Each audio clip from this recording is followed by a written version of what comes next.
Hello everybody, welcome back to another episode of Level Up with Lev. Today we are doing a couple new interesting things. Number one, I am recording at night, so you can't tell. The lighting is a little different. I don't hate it, I don't love it. We'll see how it works out. Number two, I'm going to try to make this a bit more upbeat and a little bit more energetic because we're talking about learning today. And how interesting can you make talking or learning about learning? I don't know. We're going to see. I'm going to try my best, so bear with me. All right, so let's start this conversation with two brief notes. First, I believe that you're not done learning until you decide that you are done learning. You're not too old and you're not past that point in your life or your career unless you say you are. And in that case, fine, go ahead, maybe it's true. But in most other cases, if you have that fire of life inside of you, if you have that essence of life and you know that you're alive, which if you're watching this, it's very likely that you do, there is always more for us to learn. There's always room for improvement. Now, whether that's a new hobby or a new skill or a new avenue in your career, there are so many things to learn. And the second note is that there are so many ways to discuss the topic of learning, which is such a broad topic, that we're just going to kind of meander through this conversation. So I hope that I can make this interesting and informative. There will be some recurring themes and there will be some structure to this, I promise. I don't know what's going on. I don't know what it is about today. Maybe it's all the caffeine that I just inhaled before this episode, but I'm really feeling it. The vibes are electric in here. Let's talk about learning. So just to give you an idea of the structure and how I want to approach this episode, first I want to give a background on why I think that learning is important. And as you'll notice, I'm wearing my Grandpa Lev hat because I will sound like a broken record, but I'll also sound like your grandpa or your parent by saying, oh, you should go learn. Learning is good for you. Also, I'll relate the utility of learning in my journey of personal growth and development, and I will continue from there by giving some specific examples and use cases of how I approach learning in different situations. So now that you have some idea of how this conversation is going to go, let's talk about some of the major themes in this conversation. First, we have the theme of relativity, and essentially that refers to the concept and the notion that everything that happens in everybody's lives is unique to them and their own perspectives. We all interpret things differently, and we have to try things out for ourselves to see how well they work for us in our particular situations. So that's particularly relevant when it comes to learning because there are different ways that we learn best. Some people have different approaches that work better for them, and also in terms of the information that we want to retain, different sources that we may pursue may be of more value to different people. So we'll discuss the skill of sifting through information later. Now, the next theme involves experimentation and optimization. In this case, as I've already alluded in the previous theme, when it comes to different learning styles, it's best to try to experiment if you don't already know which way you learn best. Experiment with different approaches and see what works best for you. When it comes to learning and developing and growing, ultimately, it would be ideal if we could do these things optimally by optimizing the way that we consciously develop through learning. And also, we learn best by doing and by actually applying what we've learned. So if it's a new skill or venture that you want to pursue, learn enough to get started, then get to the experimental portion where you actually gain that tangible experience. And with that, you get firsthand feedback. And from there, you continue learning as you go, improving and optimizing as you continue on your journey. And finally, this isn't a theme, but the third theme involves keys to learning, which in my opinion involve three different components. First, curiosity, which I've already mentioned in a previous episode, and I'll explain a little bit more. Willingness to learn, and finally, repetition and reinforcement. Okay, now before I get into the benefits of learning, I want to contextualize this conversation, why I thought it was so important, why I decided to go back and learn more about learning. So revisiting the concept of learning in my adulthood started when I went back to get my master's from the University of Connecticut, where I had to learn in a more formal environment again. In order to be successful in my studies, I had to learn optimally, and I had to learn well in a concentrated period of time, and it wasn't easy material. And prior to that application, I was coasting through life in my early 20s. I was playing video games a lot in my free time, and don't get me wrong, there's nothing wrong with video games. I love them. It's just that the balance wasn't there, as I had mentioned in a previous episode. So during grad school, I made an internal shift to get the most amount of my time while I was in an academic setting. And I really wanted to focus on learning processes and mechanisms rather than just specific details and specific use cases so that I could transfer that knowledge of concepts and the processes in other applications. And we'll talk more about that later. And very broadly speaking, I just realized there was so much that I wanted to know about the world and about myself. It became an adventure of sorts, an internal adventure that led to external adventures as well. And the more I learned, the more I realized how much I didn't know and how much I still don't know. Shout out Socrates.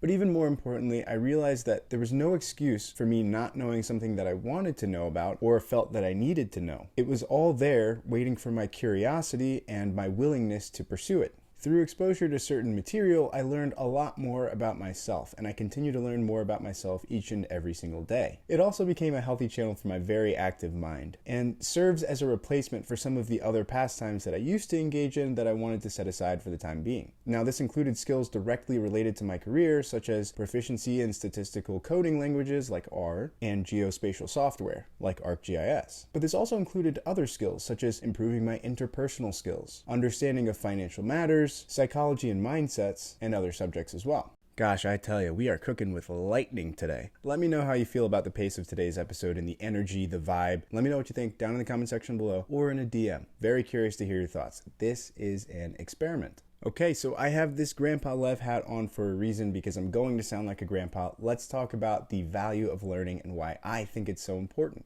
First, if there's something that you want and you don't have it, it's either due to a lack of trying or a lack of knowledge. And it sounds so simple, and that's because it is. And also, this particular framing is very helpful when it comes to growth and development because it enables a mindset favorable for growth and development, because you can see that, okay, well, if I don't have it, I just have to learn more or try harder. So we start with a particular desire, and then we learn enough to get started, and then we act, and then we continue learning as we do. Learning also makes you a more formidable thinker. And so in my experience, when I learned more about the world, and as I continue to learn more about the world, it's made me a better employee, coworker, family member, friend, person in general who is working on becoming a better version of myself. Learning can also make you a more well-rounded individual. So not only will you learn more about the world, but it also provides you with the opportunity to challenge your own perspective and update it based on new information, and perhaps understand the perspective of others better. Now, of course, this is primarily if you dare to go outside of your comfort zone of knowledge or your particular perspective that you hold right now, perhaps through a lens of trying to understand rather than to judge or refute. This is similar to listening to understand rather than to respond. I mean, come on, are we jazzed up about learning yet or what? I want to pick up a book right now and start diving into some new knowledge. And learning provides the opportunity to explore both internally and externally. It opens up a world of experience that simply can't be matched. It opens up doors that were previously closed or ones that we simply didn't know were there. It gives us an idea of how easily we could open those doors if only we cared to look for the key. Learning helps us to understand the world around us. There are so many complex issues that are going on that can't be reduced to a simple paragraph or a simple article of someone's potentially biased take on things. When we learn more about the world, we see it in a new light. We understand why people do the things that they do or why events have happened in the past, and having that information can help us to prevent them from potentially occurring in the future.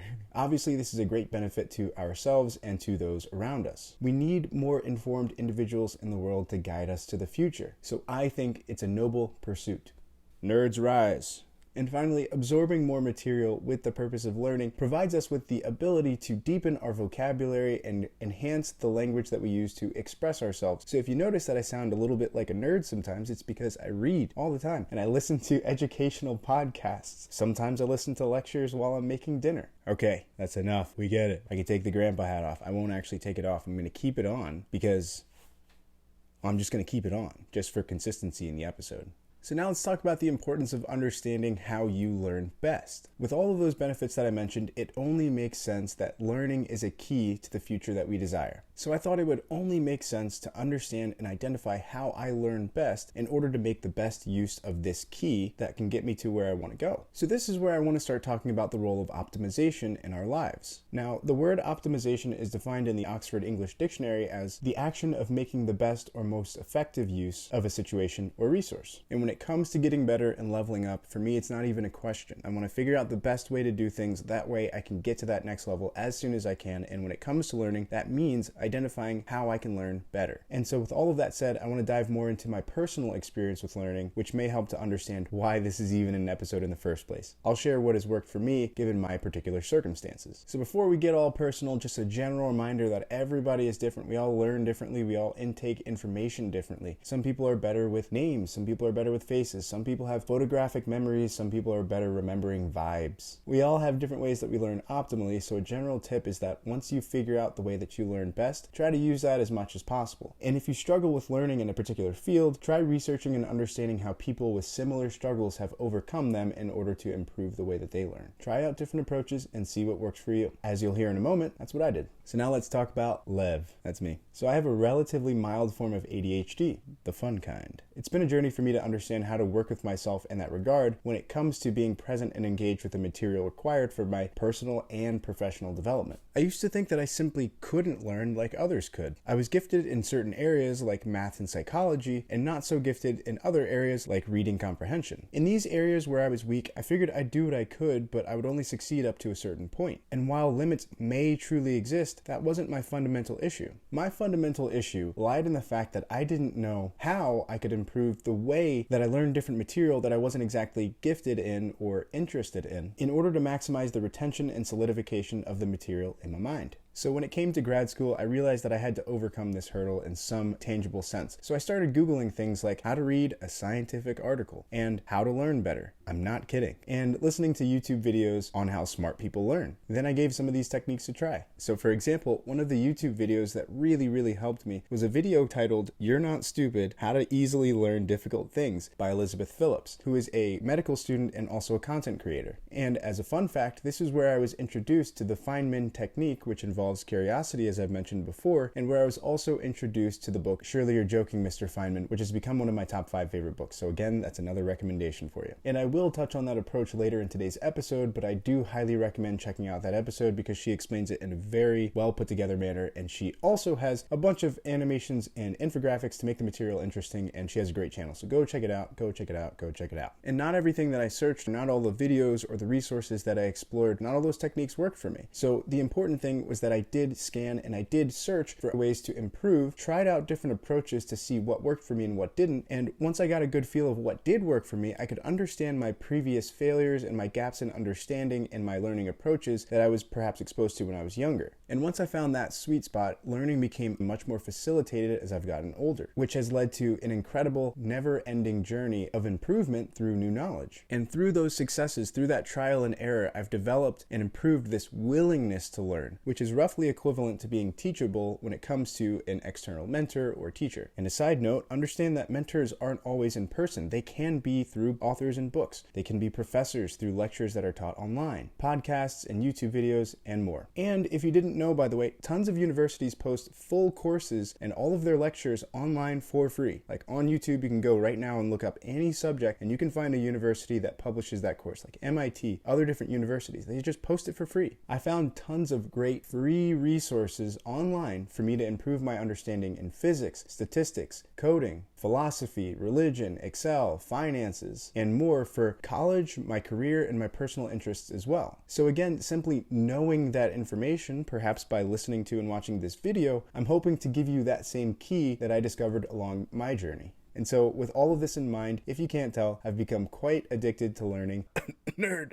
So before we dive into specific approaches that I use for learning today, I want to talk more about how we can set ourselves up for success before we even get into the process of learning. If we want to maximize our ability to learn, it isn't enough just to know how we learn best. We have to set ourselves up for success by adjusting other factors such as our learning environment and general brain function. Your environment is crucial for your ability to learn, retain information, and to stay on task. So it's important to minimize distractions by clearing up your desk to make sure that your desk is nice and clear, because if it's cluttered, it's likely that your brain will be cluttered as well. Something along the lines of the concept of feng shui. Now, this is also especially important for people like myself who work from home and their office is their bedroom. All of my potential distractions are here, though I don't keep a TV in my bedroom. So I ensure that my desk space is nice and organized, nice and clear, so that I don't have these distractions and this cluttered brain that is mirroring my cluttered environment, so that I can focus on my work as much as I can. Also, I keep other distractions far away, like my phone, and I also have a couple tricks for productivity that help make my phone a little less enticing during the workday, such as this. tip to make my phone grayscale. It's much less interesting when it's grayscale. I picked this up online from Alex Hormozy. Also, there are other background factors that influence your brain's ability to function, like getting adequate sleep, getting proper exercise, and having an adequate diet that's conducive to brain function. The brain is a powerful machine, and I'm constantly impressed and surprised by what it can do. But just like any other machine that runs on a particular fuel, its ability to operate smoothly and efficiently is fundamentally contingent upon the fuel that it's supplied with. Now, sometimes I'm just not in the right mind state to learn or to work on a particular project. And perhaps that's due to a lack of sleep or exercise or diet, but it might also be just a lack of mental bandwidth and capacity that I have available. And that's something that we'll talk about in next week's episode. So ultimately, understanding your environment and tailoring it to your brain's success and understanding the components that affect brain function are valuable tools to have in your toolkit of self-improvement. And I know I probably sound like a broken record with these fundamentals, but it's because they are so vitally important. All right, and if you're still with me, let's go ahead and talk about some general approaches that I use when it comes to learning and working on different projects. So the first approach that I have mentioned before in a previous episode and also earlier in this episode is curiosity. And this essentially involves a childlike sense of wonder. That simple question,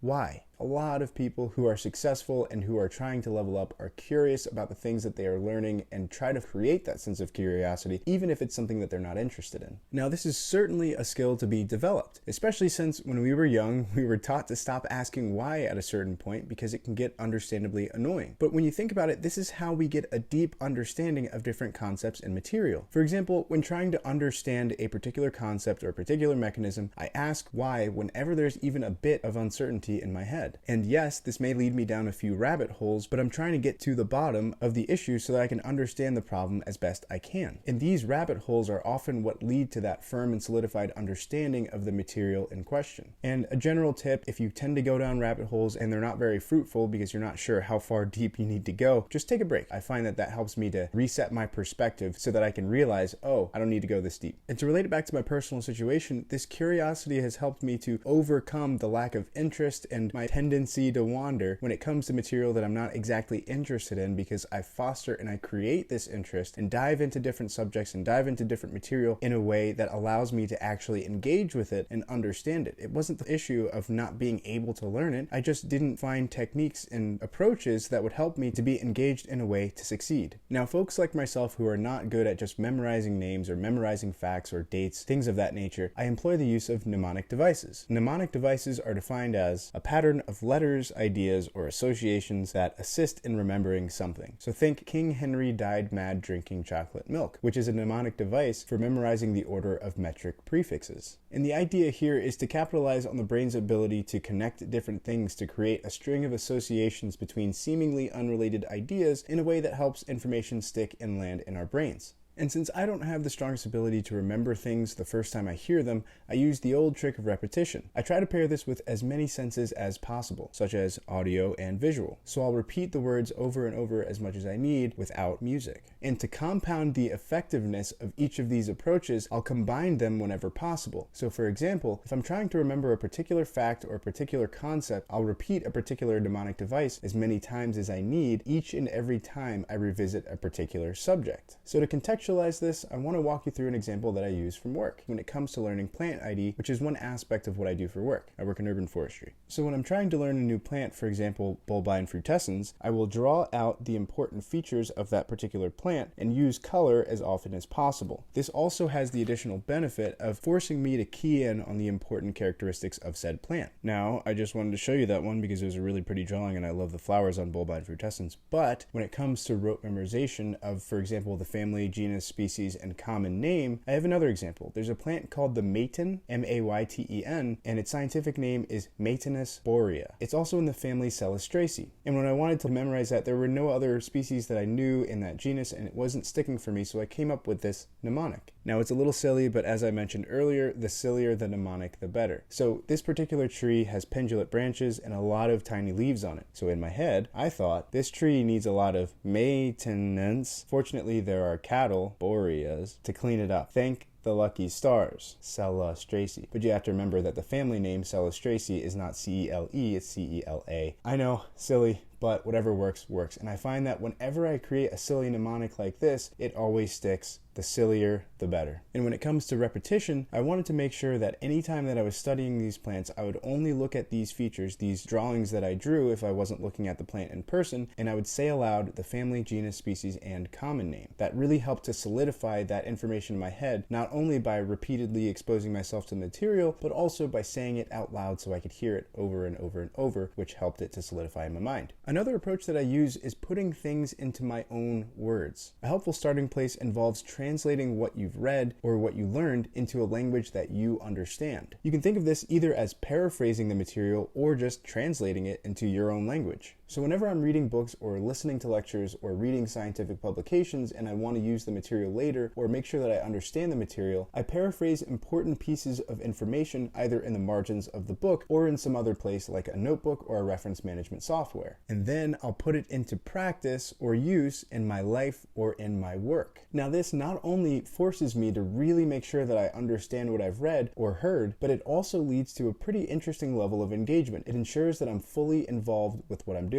It really leads me to be immersed in the material, which is so helpful and so incredibly useful when it comes to learning and retaining new information. Now, the last approach that I use is whenever possible, I try to go to original sources. So I've found that if I really want to develop a solid understanding of the material or concept in question, it's very helpful for me to go to the original sources or to get as close as I can to the process at hand. For example, through experimentation or studies. Now, this can include original books, speeches, texts, etc., instead of summarized material or lectures. Now, this isn't always going to be helpful because sometimes the older the material gets, the more difficult it may be to read. But let me at least make a case for it. So this case is related to the idea of lenses that I've spoke about previously and we'll speak about a little bit more next season. But essentially, we all interpret things differently and we all find different things important when it comes to summarizing material or extracting the key ideas. So sometimes when I refer to different summaries or different distillations of original material, I find that I may not agree with someone else's take on a particular subject matter, or they may not have done the best job. And in some cases, if I know the material very well, I may find that their take is slightly off base or simply incorrect. Now, it might not just be the validity of the information or the accuracy of their distillation, but sometimes, as I mentioned before, we all find different things important or interesting in a particular piece of information. So I might just have a different objective when I'm looking to use, refer to, or cite a particular piece of original material. So I recommend going to original sources whenever possible and whenever you can, not only to train your brain and develop that ability to think for yourself and summarize different pieces of material, but also to avoid potentially incorrect information or a different person's perspective of what's important in a particular piece of material. And if you do happen to engage with summaries or different people's opinions and perspectives on a particular piece of material, again, I'm not arguing against that. I do that myself sometimes. I do highly recommend seeking multiple different perspectives and multiple different opinions or summaries or distillations, because ideally at some point there will be a convergence of the material among the other perspectives, including your own. And finally, let's talk about unlearning. It's a very important skill. So critically, learning sometimes involves unlearning previous ways of thinking or perhaps erroneous information. It's almost a misnomer because in some sense, unlearning is just more learning. It's coming to the realization that previous information was either incorrect or won't serve us well on our journeys ahead. So essentially, it's just more learning, and we should treat it as such. Because if we are to unlearn, then it would be wise if we replaced what was unlearned with more accurate or useful information that will serve us well in our journeys ahead. Now, to me, when it comes to unlearning, the most important takeaway is being able to update your perspective based on new information. This is certainly a skill and requires, one, that you do your research, and two, that you're able to engage in the introspection necessary to assess your level of understanding of things or to assess the ways that you operate in terms of your thought patterns and behaviors, and judge them as they are for what they are, which I know is not an easy thing to do, but it's a part of the game, and this skill is a true feature of growth. And I would say that unlearning is about just as important as learning is, and in some cases, it might actually be more important. In summary of what is perhaps the longest episode of this show that I've done thus far, I learn by remaining curious and asking why as often during the learning process as possible. I try to combine as many senses as possible, combining audio audio, visual, and kinesthetic learning approaches, and I use the various learning approaches that I've mentioned thus far, including mnemonic devices, repetition, and understanding that we learn best by doing and applying the information that we've learned. So I make sure that I incorporate that information in practical use cases in both my life and my work. And I'd be remiss if I didn't say that learning is fun. I know that's very nerdy of me to say, but it's true, and it leads us on such incredible journeys both internally and externally. So go ahead, get after it, get learning. Final note, bonus material. And just as a little heads up, it's a little bit advanced and a little bit jargony, but just stick with me. I want to end this episode by discussing the importance of systematizing your understanding of a particular idea or topic by understanding the concept or the mechanism underlying what's going on. Now, this involves understanding the general idea or the scheme of a process such that you can fill in the details of specific use cases and your understanding of that process will still hold. Then you can swap out the specifics and transfer the understanding of this system to other specific cases. This is, interestingly enough, why I created the document that started this all. This project is the culmination of my focus on understanding a particular mechanism. The system in particular is personal growth and development through the lens of my particular experience, that particular use case. Through relaying these concepts at the conceptual level, the ideal circumstance is that the specifics can be filled in by other specific examples or use cases, such as your journey or someone else's. And in some sense, by sharing this material, not necessarily teaching per se, I'm solidifying my understanding of what I've learned, and I'm also reminding myself of these critical components that have contributed to my growth over time. So thank you for being a part of my success. I truly hope that it's at least worth the listen, and ideally it's interesting and engaging and useful to someone out there. So maybe this episode will be helpful for you in the new year to come. Do you want to learn a new skill or a new hobby or pursue a new career? Maybe try out some of these approaches and let me know what has worked for you, or if you use different approaches down in the comment section below. I'd love to hear it, so let me know in the comments or in a direct message. So with all that said, I wish you all the best of luck on your journeys of skill and knowledge acquisition. I'll talk to you in next week's episode.